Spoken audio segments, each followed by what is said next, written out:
বর্ষাকালে এই এক সমস্যা জানেন, সকলেই বাড়িতে থাকবে আর খাই খাই করবে।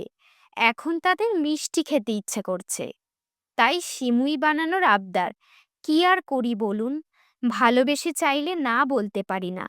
তাই চললাম সিমুই বানাতে। প্রথমে কড়াইয়ে 1 চামচ ঘি দিয়ে তার মধ্যে 1 কাপ সিমুই দিয়ে সিমুইটাকে লাল লাল করে ভেজে নিলাম। তারপর তার মধ্যে 4টে এলাচ এবং কাজু কিশমিশ দিয়ে ভালো করে সমস্ত কিছু ভেজে নিলাম। 1 লিটার দুধ ফুটিয়ে হাফ লিটার করে নিয়ে ভাজা সিমুইয়ের মধ্যে ঢেলে দিলাম। দিলাম 1 কাপ চিনি এবং সামান্য লবণ। সিমুই যখন সিদ্ধ হয়ে গেল তখন নামিয়ে নিলাম। আমরা দুধ সিমুইটাই পছন্দ করি, তাই শুকনো করলাম না।